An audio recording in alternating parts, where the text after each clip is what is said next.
behind the wheel of the 2014 Scion FRS Monogram edition, a special edition specifically for 2014. And you have a lot of features on this car, a lot of interior features that are different from the standard Scion FRS. And I think if you end up seeing one of these, it will be a rare occurrence because, like I said, they are only building 2,000 of them. So let's talk about the features that you get with a Monogram edition that you will not get on the standard FRS. Things like these seats. You'll notice they are wraparound seats. They're very comfortable, very sporty feeling, but they have a suede insert. They call it an Alcantara insert. They also have some leather on them. Got a little bit of leather here on the steering wheel, also a little bit of leather over here on the dash and things, which just makes for a nice fit and finish.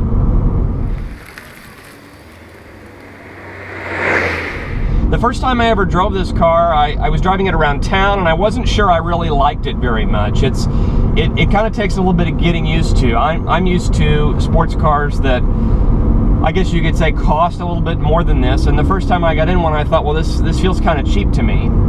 But being in the Monogram edition, all of those feelings I had about the car being cheap are completely gone, because you have all these upgraded materials. You have a nav system, you have xenon headlamps, you have heated seats, both in the front. You have the suede inserts, as I mentioned, and the leather as well. So that really adds to the overall, well, it's a sport luxury combination that I think definitely errs on the side of being a sporty combination. But you get a little bit of the luxury feel in here too. We are driving the automatic version, I should mention that as well. It is available in a manual transmission. I've driven the manual transmission, and it's very nice. I think a lot of people would discount having an automatic transmission in a car like this because most people feel like, well, if you're going to have a little car like this, it doesn't have a ton of power. You want to have as much driver interaction as possible. This car does have paddle shifters, and I like the paddle shifters in this car. I've really been so surprised. You put it in sport mode. In fact, we'll do that here in just a minute, but you put it in sport mode, and then you have the paddles, and the paddles have been done properly. Upshift on the right, downshift on the left. They are attached to the steering wheel, so when you're going around corners, you do have to kind of remember, okay, the steering wheel's in a different position, okay, plus, there we go, I hit the right one. That's the upshifts, downshifts, but there's a nice little logo on here where you can see the plus and the minus regardless of the angle of your steering input.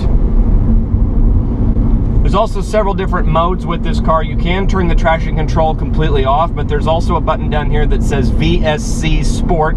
It stands for Vehicle Stability Control in a sporty mode. So basically what that does is it dials back the traction control and stability control, allows you to get the back end out a little bit, but in a little bit more of a controlled setting versus what you would have if you completely turned off the traction control. So I think that's kind of a neat feature. This is really one of the bargains of the decade, really, because you're talking about a car that's under $30,000. It really is a hoot to drive. I've been out here on these country roads now for 2 or 3 hours, and it's really a lot of fun. I'm surprised. It has right around 200 horsepower from a 4-cylinder engine, which you think, well, that's really not a lot of horsepower, but it's enough. The car doesn't weigh a ton, so therefore the input that you have as far as the handling, the engine does sit pretty low in the front, so you've got pretty good handling even though it's not a mid-engine, it is a front engine setup. And really, the throttle response is nice. There's also, I mentioned the buttons down here, the VSC Sport. Next to that, you have buttons that say Sport and Snow. Right now, we're just in normal mode, but if I push it in Sport mode, it really... You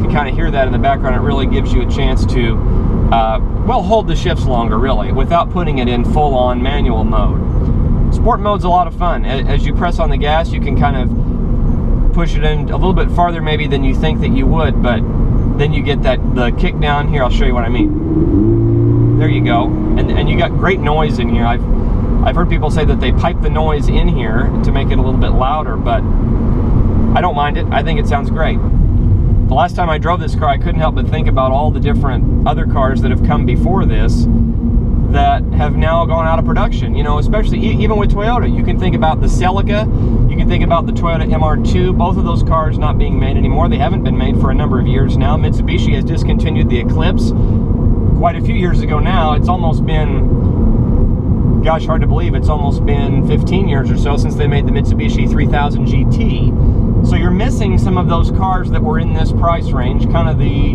$20,000 to $40,000 range, which is kind of a sweet spot. If you're into muscle cars, you can still get, obviously, the Mustang, the Camaro, the Dodge Challenger, those, but I don't know, in some ways I don't think they're as much fun to drive as this car. I think if you want to make those cars fun to drive, you have to spend quite a bit more money and end up getting a Camaro, you know, that's got a lot more power. Other things about this car, you've got a very nice touchscreen display.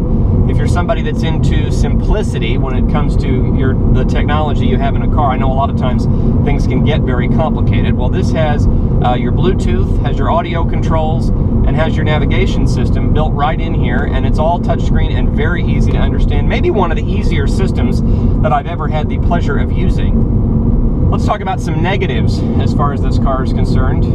Obviously, the back seat is a negative if you have an intention of buying this car so that 4 people can ride in it. If you have young kids, it's probably not a problem. I wouldn't necessarily want to get in this car and drive cross country or say, we're going to do the entire Route 66 route.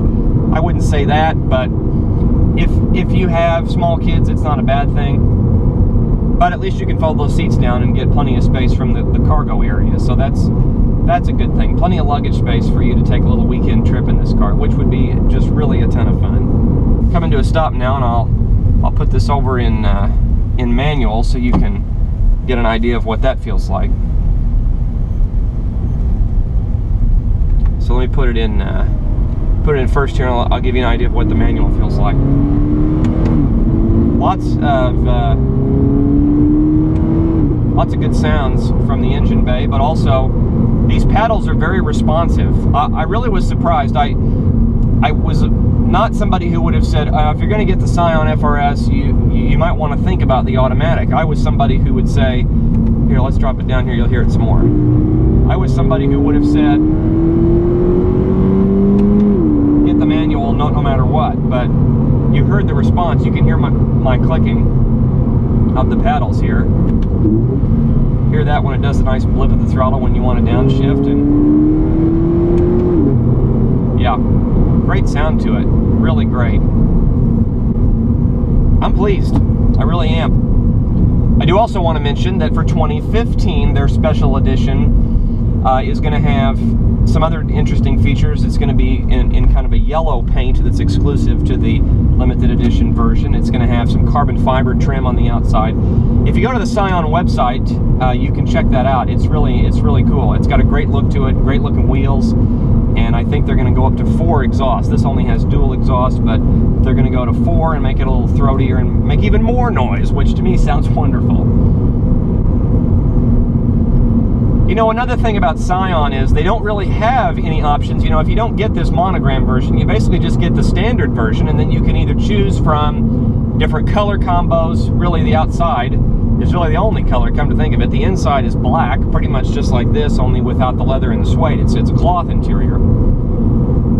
So you pick outside colors, and then you can pick accessories, and the accessories catalog is really things like floor mats, and then the deck lid spoiler, which is standard on the monogram version. But I mean, there's just not a lot of other options. The only other thing, you can upgrade the springs, you can upgrade the brakes, you can upgrade the exhaust to make it a little bit louder. Those are all from the TRD, Department of Toyota Racing deal. So that's not what the D stands for, it's Racing Development. Anyway, TRD has some performance parts, and they're able to put those on these Scion models. So I think that's cool too. You know, if you wanted to get this car and race it or send it to the track, you know, that's a great thing to do. Another thing about folding the seats back down, I've been told, I've not tried this, but I've been told that you can put 4 wheels and tires back there. So if you have a set of rims and tires that you want to take to the track, and then you just take them off and put the street tires in the trunk, and then when you're done racing, you put the street tires back on, put those in the trunk, go on home. So you don't need a trailer, you don't need a big truck or anything like that to follow you. You can just be your own race team, I guess, right here in this car.